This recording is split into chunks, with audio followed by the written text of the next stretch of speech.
name is Felix, and today I'd like to share with you some art that are really close to my heart, Chinese contemporary art. When I mention the term Chinese contemporary art, is there a name or some kind of artwork that comes to mind? Yeah, many of you probably have seen Ai Weiwei, who has actually established himself as a global art icon through artworks that challenged domestic issues such as censorship or corruption. With the diverse body of work that Ai Weiwei has created throughout the years, I'm always gravitated towards this piece. This is a triptych, a series of photos of which Ai Weiwei choreographed a performance of dropping a historical artifact, a Han Dynasty urn that is at least 500 years old. It is the kind of combination of casualness and the conviction of wanting to drop an object that is so representative of, or so central to the national identity of our people that always intrigues me. As you know, urn is synonymous with the word China. And it is this term and this artifact is so famous and so circulated that this is the name that the West and the international community associate us as. And of course, throughout the 5,000 years of artistic production in China, China is not the only aspect to this story. Calligraphy, 书法, the way of writing, it's also another essential part of the historical production that's been going on in China. A piece like the Orchid Pavilion, written by calligrapher Wang Xizhi in the year 353, it's considered to be the highest form of art because in just 342 characters, there are at least 15 ways of illustrating and performing the word 志, a preposition that translates to belong to and of. So even though each character has a definitive meaning in its relationship with the general text, it is through individualized and aesthetic performances of a singular character that makes calligraphy, the way of art, the way of writing, so intriguing and beautiful, that generations and generations of Chinese artists aim to imitate and emulate it. A lot like, perhaps, Michelangelo's David. But if we skip forward to the 90s, we see a very radicalized and modern interpretation of what calligraphy means. On the left, we have artist Zhou Zhijie writing the exact same script, Orchid Pavilion, 1,000 times, and using the process from it being a clear script to a point where it's been repeated so many times that it is completely obscured in an ink blot, to an even more radical version of artist Zhang Huan using his face as the canvas and writing eclectic phrases that's been written so many times on his face that the ink quite literally swallowed the contour of his face and, shall I say, his individuality. It is very hard to pinpoint what drove artists like Zhou or Zhang to engage in such an action. But I think there is one thing in common between Zhou, Zhang, and I, is the kind of urge of wanting to engage and break the historical representation of China, yet still desperate to come up with a contemporary or modern way to reinvent the vision. And it's very important to recognize that this is not a pure artistic evolution or a game. This kind of struggle is so personal, even to the history of this nation. Although the Western representation of China tend to think that after the 49 Communist Revolution, the nation has turned itself into an authoritarian regime that refuses all ideas. The truth is that throughout the past century, China as a nation has gone through many, many versions of wanting to make modernity work. And it's in this rapid flux of denial and accepting ideas that are so violently contradicting each other that really became the main narrative of this convoluted history. One of the most recognizable examples is, of course, the Cultural Revolution that ran from 58 to 62, of which the government decided to run a series of actions and revolutions that eliminate and purge the last remaining traditional and capitalistic elements within this nation. Actions such as burning religious artifacts or public humiliating intellectuals who have expressed a rightist or a deviant political view. And it is in actions such as concentration camp, labor camp, and starving that caused at least 2 million deaths throughout the 5 years of this terrible campaign. But this changed really quickly. In 1977, Mao's successor Deng decided to run the country on a hybrid of capitalism, something so bad, with communism. He famously said that it doesn't matter if a cat is black or white, as long as it catches the mice. One of the most prominent examples, of course, is the rise of Shenzhen. The transformation of this anonymous fishing village to one of the biggest metropolis in the world, grossing one of the highest GDPs in the world. Let us not forget the June 4th Tiananmen massacre in 1989.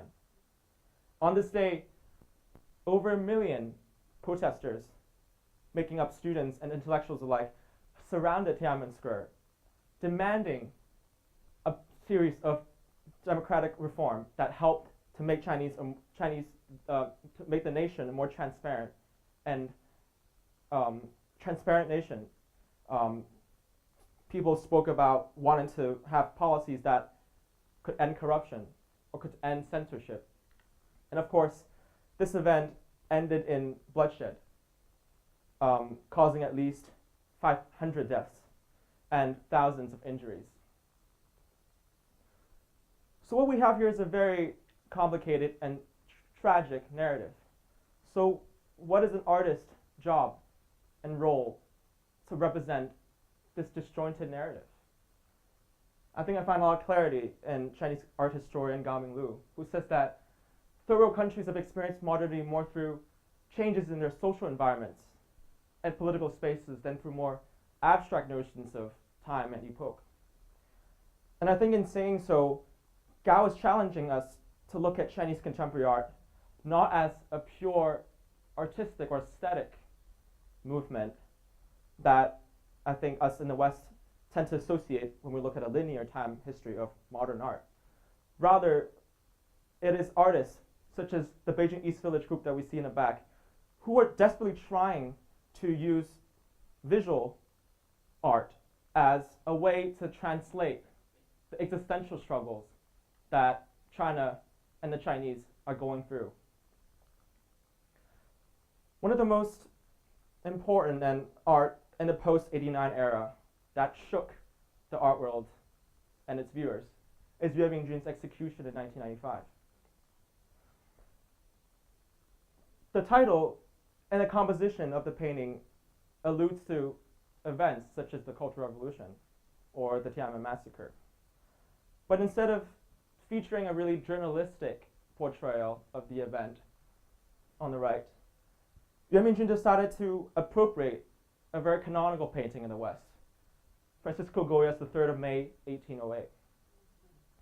In borrowing the composition and replacing the faces with an innocuous and almost ridiculous smile, Yue Mingjun is engaging in a strategy that critics come to know as cynical realism. And I think in the smile, the messages that are hidden behind the smile, it's really Yue Mingjun's personal, individual experience and processing through what happened to us as a nation, and wanted to relate that private and suppressed thought in a really collective level so that all of us can see the smile as a symbol or as something that reminds us to not forget the lives that are lost and the narrative that will be forgotten and perhaps have been forgotten as China is going through its journey of modernity. And we have artists that are perhaps more analytical, or shall we say, using a cold treatment. Artist Wang Guangyi started to engage in a series of art called the criticism, of which, as a former advertisement professional, Wang Guangyi is combining two really interesting visual languages. We have the socialist realist art that are really prominent in propaganda posters throughout China. And we have Coca-Cola, a logo that is a symbol of Western capitalism and globalization.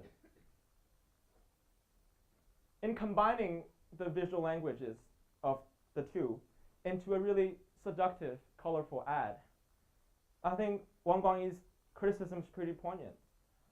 The fact that the two visual languages can be combined in such a ridiculous yet harmonious level is perfectly emblematic of, again, the existential and identity struggle that China is going through, of trying to run two ideologies that have been so controversial and contradictory to each other throughout the century.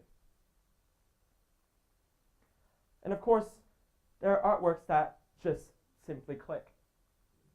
Artworks that are just trying to communicate something that's so universal.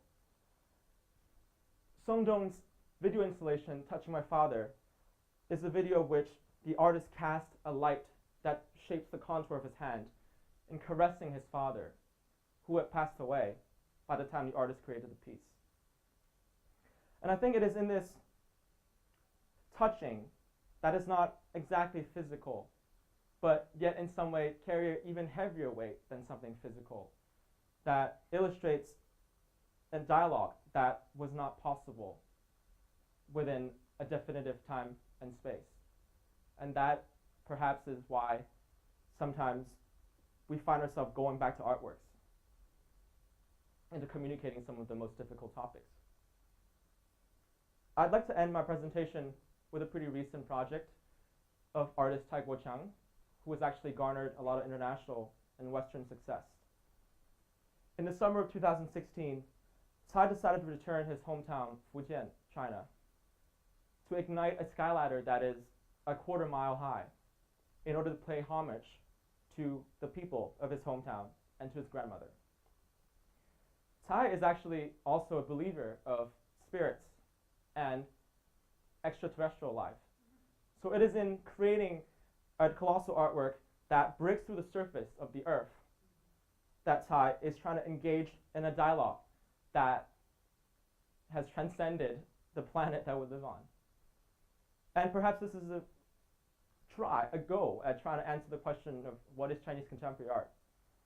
I think it is a group of artwork and artists who are really rooted in wanting to make sense and maneuver through the unique historical and cultural narrative of China in the 20th, 21st century, but at the same time wanted to engage in an active dialogue to audience like you and me, and to audience that have transcended time, space, and perhaps our planet. Thank you very much.